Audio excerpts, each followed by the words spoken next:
Study with Babel Sir, motivated by MS Chowdhury.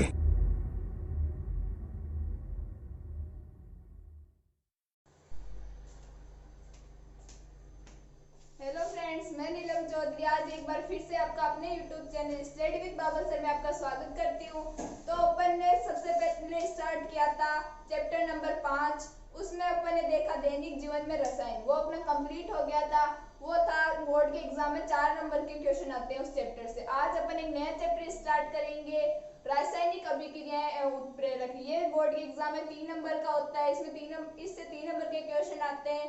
तो इसमें सबसे पहले अपन देखेंगे इसके रासायनिक अभिक्रियाओं के भौतिक एवं रासायनिक गुण, फिर अपन देखेंगे रासायनिक समीकरण, फिर अपन देखेंगे रासायनिक अभिक्रिया, फिर अपन इसमें पढ़ेंगे ऑक्सीकरण और अपचयन, फिर उसके बाद देखेंगे उदासीनीकरण अभिक्रिया, और उसके बाद लास्ट टॉपिक है अपना उत्प्रेरक। तो मैं आपको एक बार बता देती हूँ कि इसमें अपन क्या क्या पढ़ेंगे। सबसे पहले अपन चैप्टर का नाम लिख लेते हैं।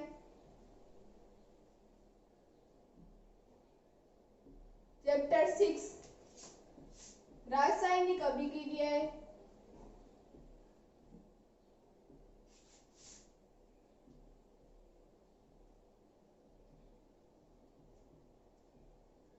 एवं उत्प्रेरक।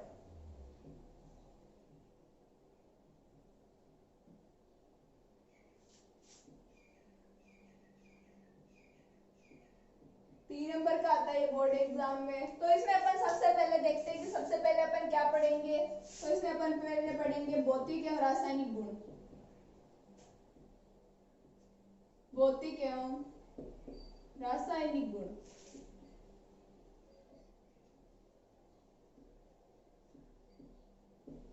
फिर अपन इसमें पढ़ेंगे रासायनिक समीकरण।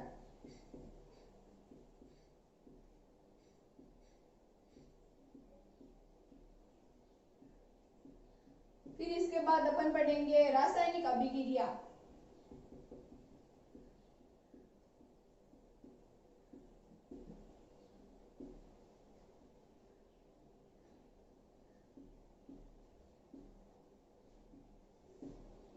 इसके बाद अपन पढ़ेंगे ऑक्सीकरण अपचयन।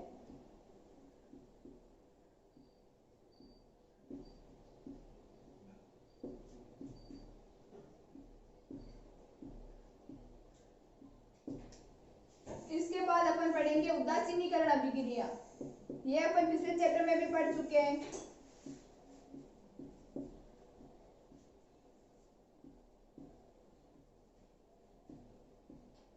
और इसका सबसे लास्ट टॉपिक है उत्प्रेरक। तो इसमें अपन ये 6 चीज पढ़ेंगे: भौतिक एवं रासायनिक गुण, रासायनिक समीकरण, रासायनिक अभिक्रिया, ऑक्सीकरण अपचयन, उदासीनीकरण अभिक्रिया और उत्प्रेरक। तो अपन सबसे पहले इसमें देखते हैं भौतिक एवं रासायनिक गुण कि भौतिक और रासायनिक गुण क्या होते हैं।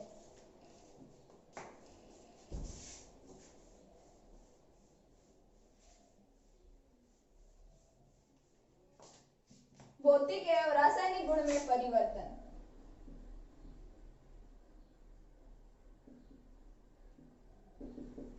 परिवर्तन का मतलब चेंज की इसके भौतिक और रासायनिक गुण में क्या क्या चेंजेस होते हैं। तो अपन सबसे पहले देखते हैं भौतिक गुण।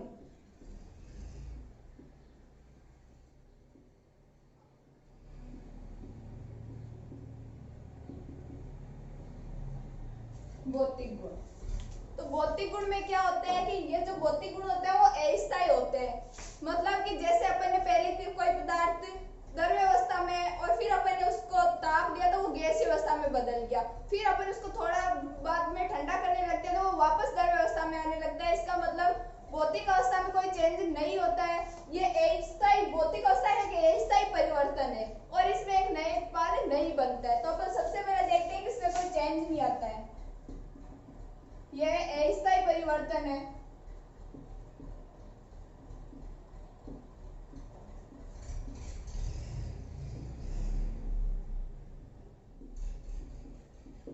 जैसे अपन एक एग्जांपल देख लेते हैं, जल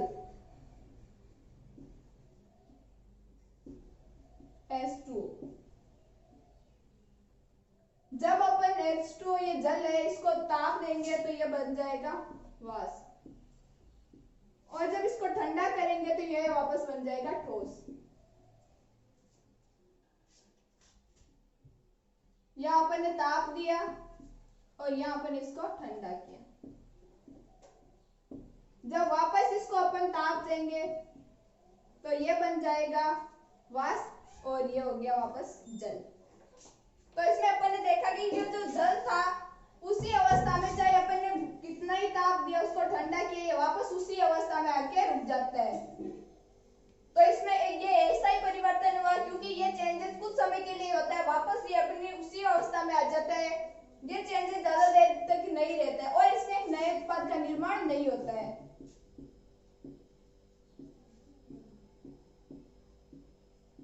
इसमें नए उत्पाद का निर्माण नहीं होता है।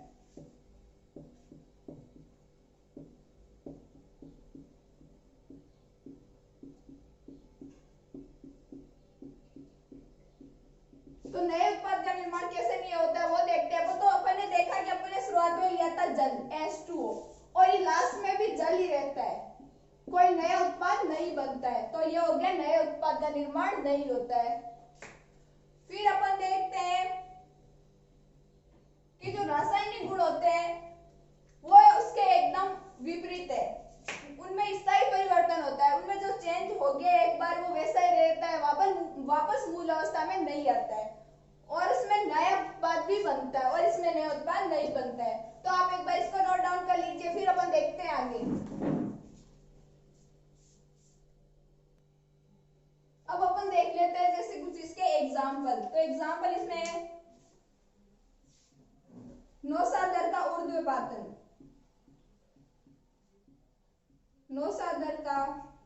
नौसादर को अपन बोलते हैं NH4Cl।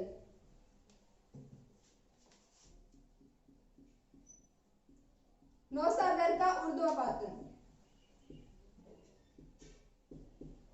लोहे का चुंबक बनना,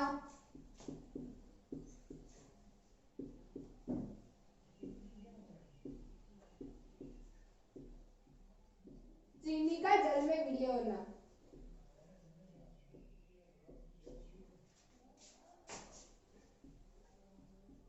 चीनी का जल में विलय होना।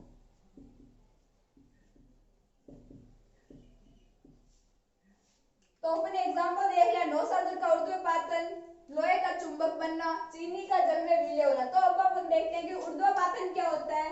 तो ऊर्ध्वपातन होता है कि किसी भी जैसे ठोस अवस्था है उसका सीधा गैसीय अवस्था में बदलना ऊर्ध्वपातन कहलाता है। तो आप इसको नोट डाउन कर लीजिए, फिर अपन देखते हैं रासायनिक परिवर्तन।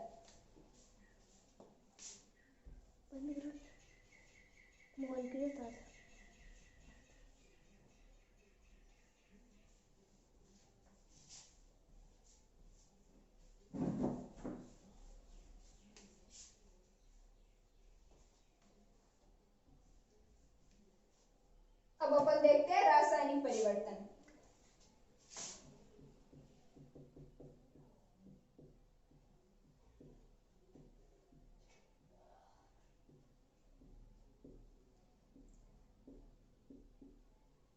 रासायनिक परिवर्तन, रासायनिक गुणों में परिवर्तन रासायनिक परिवर्तन कहलाता है। और ये जो रासायनिक परिवर्तन होता है वो स्थायी होता है। जैसे अपन ने कार्बन को जलाया तो CO2 गैस बनी। CO2 गैस है, अपन वापस इसको कार्बन में तो नहीं बदल सकते ना, इसका मतलब ये स्थायी परिवर्तन हो गया। तो अपन सबसे पहले इसका पॉइंट देखते हैं कि यह स्थायी परिवर्तन है, यह स्थायी परिवर्तन होता है।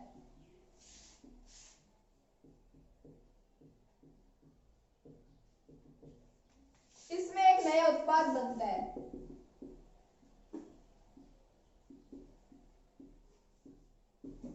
और भौतिक गुण में अपन ने देखा था कि नया उत्पाद नहीं बन रहा था।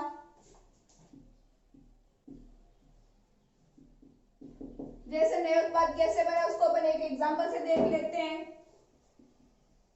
जब अपन कार्बन को, यह ले लिया अपन ने कार्बन को ऑक्सीजन की उपस्थिति, यह अपन ने ले लिया वायु की उपस्थिति में जलाते हैं तो CO2 गैस, कार्बन डाइऑक्साइड बनती है। तो अपन ने देखा ना कि सबसे पहले अपन ने क्या लिया, कार्बन, कार्बन को वायु की उपस्थिति में जलाए तो ये बन गई CO2।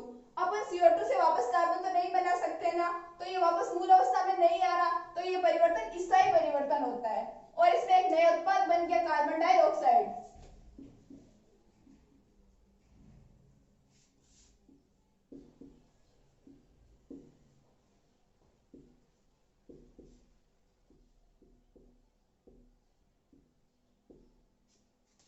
एक वायु कार्बन प्लस वायु तो बन गई कार्बन डाइऑक्साइड, एक नया उत्पाद CO2 बन गया। अब अपन ने पढ़ा भौतिक एवं रासायनिक गुण। तो भौतिक गुण में परिवर्तन, भौतिक परिवर्तन, और रासायनिक गुण में परिवर्तन, रासायनिक परिवर्तन। फिर अपन ने देखा कि जो भौतिक गुण होता है वो स्थायी होता है और जो रासायनिक परिवर्तन होता है वो स्थायी परिवर्तन होता है। फिर अपन ने देखा कि भौतिक गुण में नया उत्पाद नहीं बनता है और रासायनिक परिवर्तन में एक नया उत्पाद बनता है। अब आप इसको नोट डाउन कर लीजिए, फिर अपन देखते हैं आगे।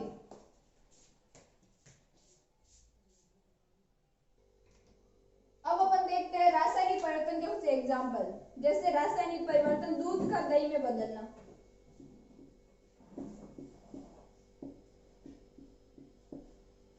दूध का दही में बदलना, लोहे पर जंग लगना,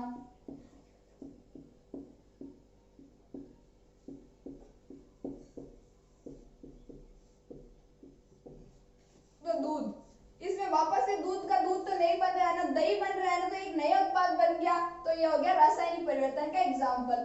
अब अपन आगे देखेंगे रासायनिक समीकरण। तब तक आप इसको नोट डाउन करो।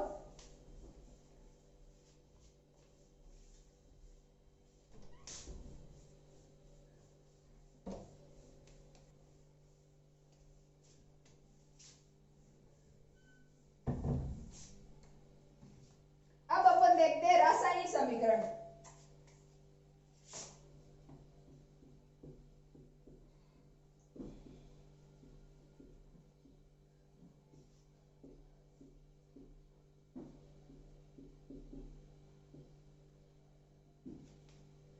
तो रासायनिक समीकरण क्या होती है? किसी अभिक्रिया में भाग लेने वाले पदार्थों को उनके प्रतीकों के रूप में लिखना रासायनिक समीकरण कहलाती है। तो अपन इसकी डेफिनेशन देखते हैं। किसी रासायनिक अभिक्रिया में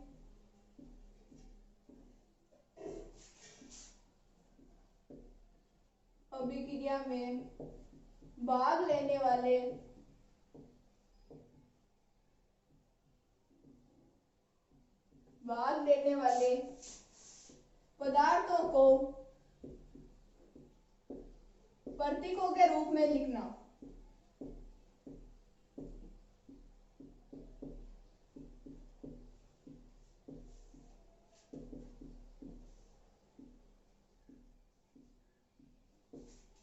किसी रासायनिक अभिक्रिया में भाग लेने वाले पदार्थों को प्रतीकों के रूप में लिखना रासायनिक समीकरण कहलाती है। जैसे अभी अपन ने कोई अभिक्रिया ले ली, जैसे सल्फर प्लस ऑक्सीजन, सल्फर की अभिक्रिया ऑक्सीजन से करवाते हैं तो सल्फर डाइऑक्साइड बनता है।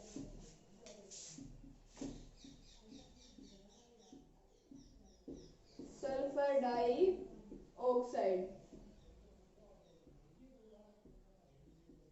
अब अपन इनको लिखते हैं प्रतीकों के रूप में, तो सल्फर S प्लस O2, तो ये हो गया SO2।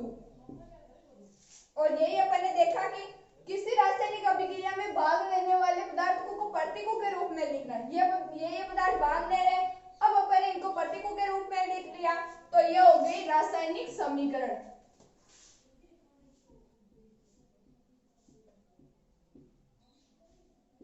रासायनिक समीकरण।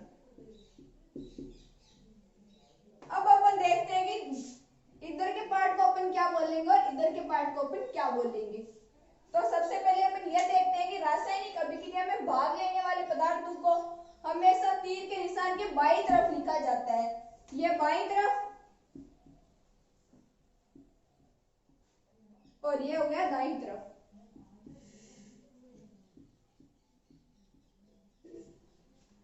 तो रासायनिक अभिक्रिया में भाग लेने वाले पदार्थों को तो अपन लिखेंगे बाईं तरफ और जो बाद में उत्पाद बनेगा उसको लिखेंगे अपन दाईं तरफ। लिख सकते हो कि रासायनिक अभिक्रिया में भाग लेने वाले पदार्थों को तीर के निशान के बाएं तरफ लिखा जाता है और रासायनिक अभिक्रिया में बनने वाले पदार्थ को तीर के निशान के दाईं तरफ लिखा जाता है। इसको अपन बोलते हैं अभिकारक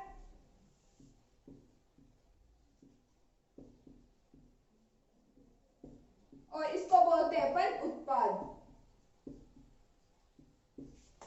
अभिकारक अपन इसको क्यों बोलते हैं? क्योंकि ये अभिक्रिया में भाग ले रहा है, इन दोनों के बीच में अभिक्रिया होगी तभी तो उत्पाद बनेगा। तो ये हो गया अभिकारक और ये हो गया उत्पाद।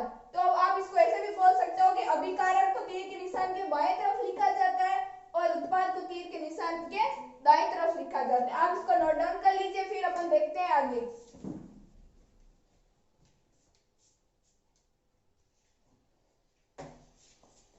अब अपन ने देख लिया रासायनिक समीकरण। किसी अभिक्रिया में भाग लेने वाले पदार्थों को प्रतीकों के रूप में लिखना रासायनिक समीकरण कहलाता है। फिर अपन ने देख लिया रासायनिक समीकरण, अभिकारक को लिखेंगे तीर के निशान के दाएं तरफ और उत्पाद को लिखेंगे तीर के निशान के दाईं तरफ और इसको अभिकारक को लिखेंगे बाईं तरफ। अब अपन आगे देखते हैं रासायनिक समीकरण को लिखने के चरण कि अपन रासायनिक समीकरण को कैसे कैसे लिख सकते हैं।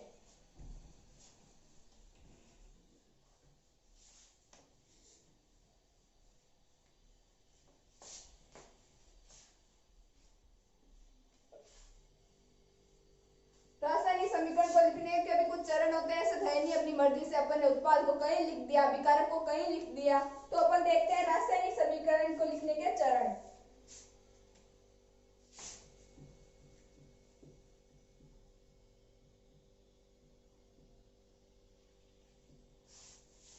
रासायनिक समीकरण को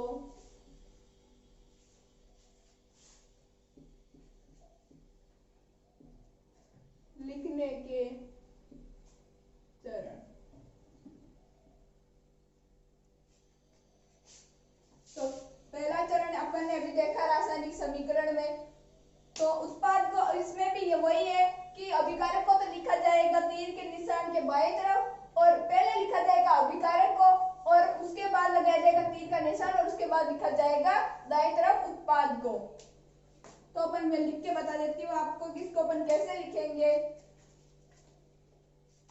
सबसे पहले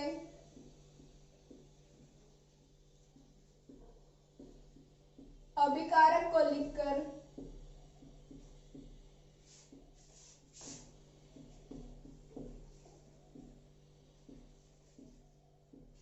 तीर का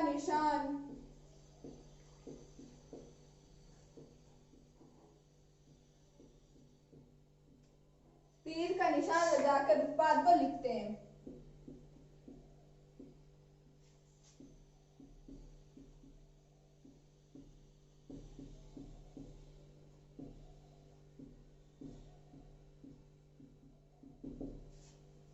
अब अपन देखेंगे इसका सेकंड पॉइंट। और सेकंड पॉइंट में यह है कि यदि अभिकारक एक या एक से अधिक, एक उसमें तो प्लस करने की जरूरत ही नहीं है, एक से अधिक आएगा तो उन दोनों के बीच में प्लस का चिन्ह लगा दिया जाता है। चाहे अभिकारक दो चाहे उत्पाद दो या दो से अधिक हो तो उनके बीच में तीर का प्लस का चिन्ह लगाया जाता है।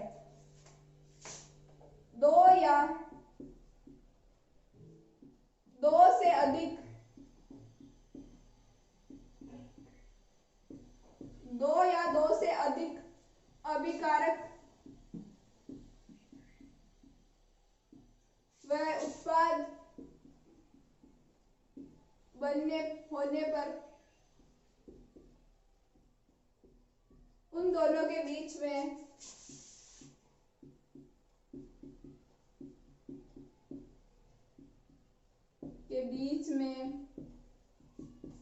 धन प्लस का चिन्ह लगाया जाता है।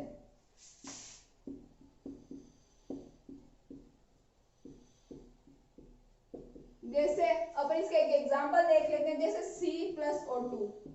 तो ये दो अभिकारक हो गए ना, तो इनके बीच में अपन ने लगा दिया प्लस का चिन्ह और ये उत्पाद हो गया CO2।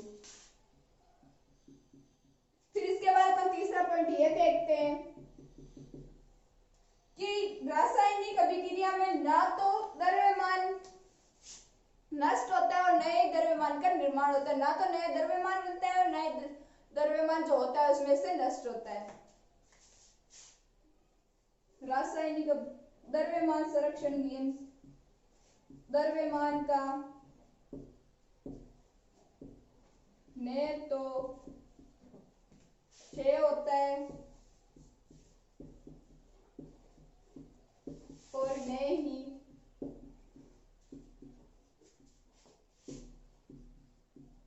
द्रव्यमान में वृद्धि होती है।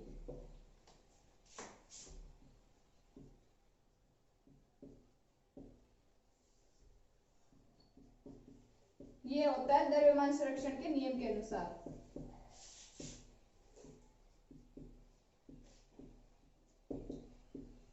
द्रव्यमान संरक्षण नियम से तो द्रव्यमान संरक्षण का नियम क्या होता है? द्रव्यमान संरक्षण का नियम ये कहता है कि ना तो द्रव्यमान बनेगा और ना ही जो द्रव्यमान है उसमें से नष्ट होगा।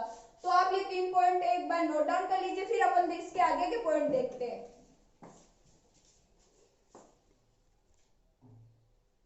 अब अपन ने देख लिए 3 पॉइंट। द्रव्यमान का नहीं तो क्षय होता है और नई द्रव्यमान में वृद्धि होती है। इसका मतलब ये होता है कि उत्पाद और अभिकारक का द्रव्यमान हमेशा बराबर होता है। अब अपन देखते हैं आगे के पॉइंट।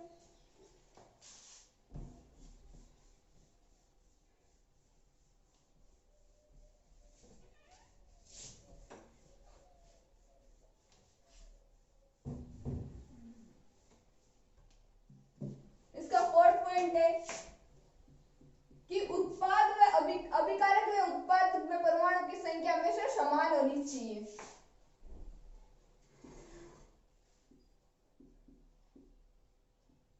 अभिकारक व उत्पाद में उपस्थित परमाणुओं की संख्या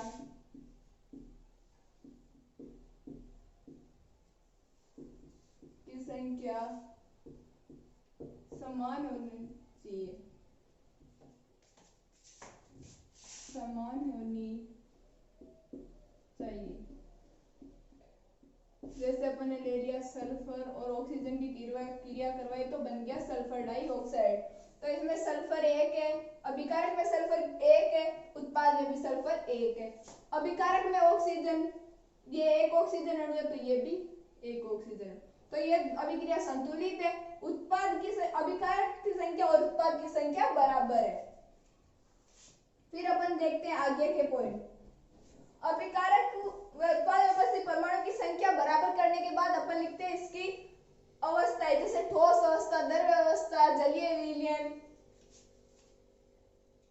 परमाणुओं की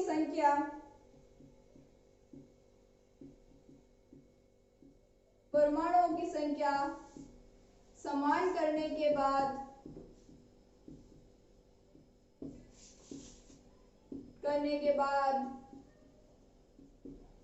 इनकी अवस्थाएं लिखी जाती है।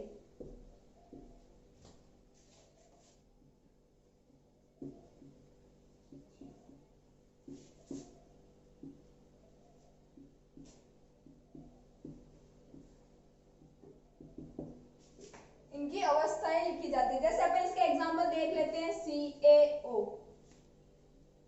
प्लस H2O, ये हो गया लिक्विड, ये हो गया ठोस, और इसके बाद बनेगा Ca कैल्शियम हाइड्रोक्साइड, ये हो गया जलीय विलयन।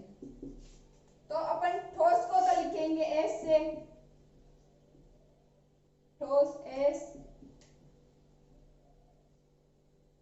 द्रव्य को लिखेंगे अपन L से, गैस को लिखेंगे अपन G से, और जलीय विलयन को लिखते हैं AQ, एक्वस।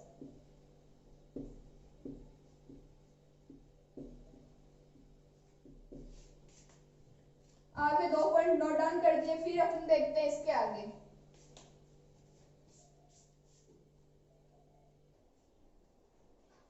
अब अपन देखते हैं आगे।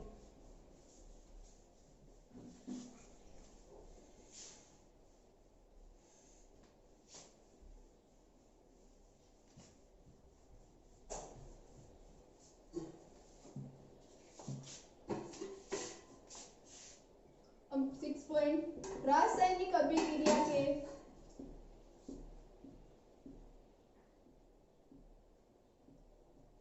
अभिक्रिया के उत्क्रमणीय होने पर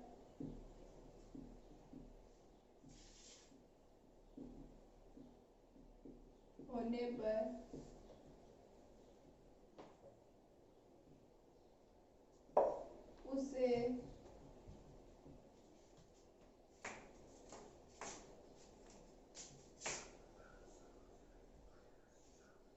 उत्क्रमणीय होने पर उसे डबल तीर से दर्शाते हैं।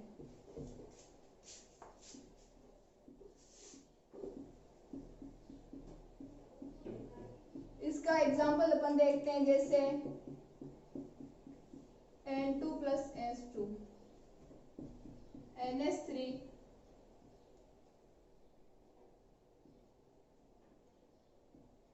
ये हो गया उत्क्रमणीय अभिक्रिया को प्रदर्शित करता है। ये अगर ये किसी भी अभिक्रिया के और अभिकारक और उत्पाद के बीच में ये चिन्ह लगा होता है तो आप समझ जाना कि ये उत्क्रमणीय अभिक्रिया हो रही है। इसका मतलब ये है कि ये अभिक्रिया ऐसे भी संपन्न हो सकती है, और जब ये NH3 को तोड़ते हैं तो N2 प्लस S2 प्राप्त होता है, और N2 प्लस S2 की अभिक्रिया होती है तो NH3 प्राप्त होता है। इसका मतलब कि अभिक्रिया किसी भी दिशा से हो सकती है। उसके बाद अपन देखते हैं इसका आगे का पॉइंट। तो इसका आगे का पॉइंट ये है कि अभिक्रिया में जो अपन ताप और दाब काम में लेते हैं उसको अपन तीर के निशान के ऊपर लिखते हैं। रासायनिक अभिक्रिया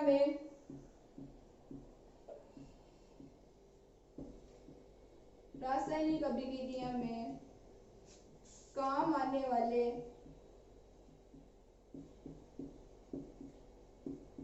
ताप व दाब को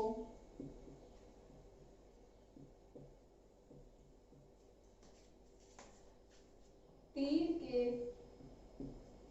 निशान के ऊपर लिखा जाता है।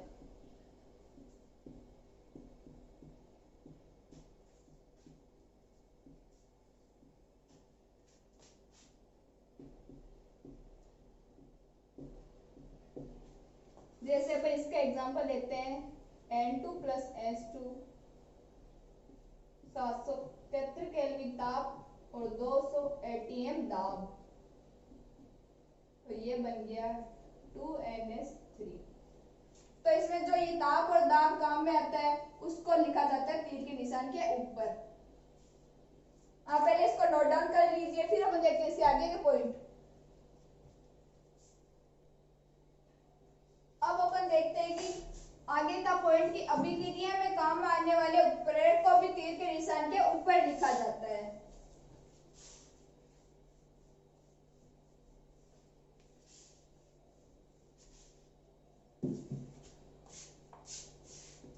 अभिक्रिया में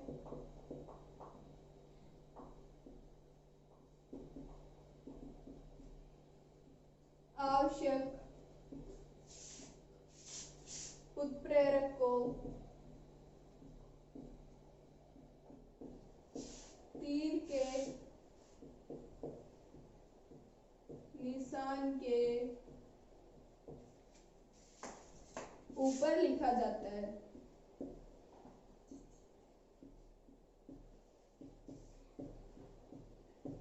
जैसे इसका अपन एक एग्जांपल देखते हैं, CS2 ये ले लिया अपन ने एथीन, इसकी क्रिया अपन S2 के साथ करवाते हैं निकल उत्प्रेरक की उपस्थिति में, तो ये बनता है CS3। तो अपन ने ये देखा था कि आवश्यक उत्प्रेरक को तीर के निशान के ऊपर लिखा जाता है, तो इसमें निकल उत्प्रेरक काम में आ रहा है और अपन ने उसको लिख दिया तीर के निशान के ऊपर। अब अपन देखते हैं इसका आगे का पॉइंट कि अभिक्रिया के ऊष्माक्षेपी व ऊष्माशोषी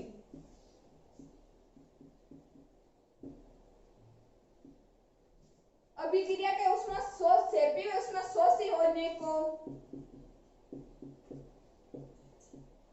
हम प्लस व माइनस के चिन्ह से प्रदर्शित करते हैं।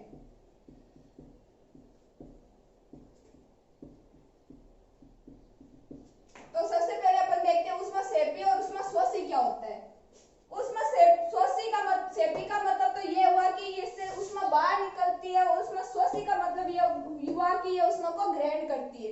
उसमें सेपी अपन को उसमें मिल रही है इससे, तो इसको लिखेंगे अपन प्लस, और उसमें 180 ये उसमें ग्रहण कर रहा है तो इसको अपन लिखेंगे माइनस से। अब अपन जैसे इसका एक एग्जांपल देख लेते हैं, N2 प्लस S2, ये बन गया NH3 प्लस 10.7 किलो कैलोरी प्रति मोल। अपन इसका एग्जांपल देखा, उसमें सेपी का देखा, क्योंकि ये प्लस है उसमें बाहर निकल गए, इसका मतलब ये हो गया उसमें सेपी।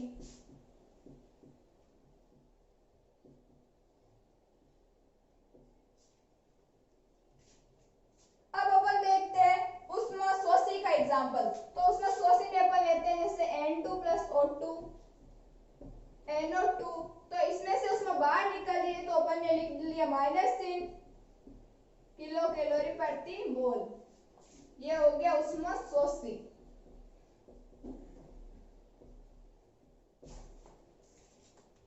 क्योंकि इसमें -3 आ रहा है, ये उसमें को ग्रहण कर रहा है, तो ये हो गया उसमें 180, और इसमें +3 आ रहा है, इसका मतलब उसमें बाहर निकल लिए, तो ये हो गया उसमें सेपी। अब अपन ने आज स्टार्टिंग में शुरुआत में अपन ने ये पढ़ा कि भौतिक और रासायनिक गुण, रासायनिक अभिक्रियाओं के भौतिक और रासायनिक गुण, फिर अपन ने देखा रासायनिक समीकरण क्या होती है, फिर अपन ने देखा रासायनिक समीकरण को लिखने के अपन कैसे कैसे उसको लिख सकते हैं, फिर अब अपन कल पढ़ेंगे रासायनिक अभिक्रियाओं के प्रकार। आज की क्लास के लिए बस इतना ही। उम्मीद करती हूँ आपको वीडियो पसंद आया होगा। अगर वीडियो पसंद आए तो लाइक करें, शेयर करें और बेल आइकन का बटन दबाना ना भूलें। Thank you. अब अपन मिलते हैं आगे।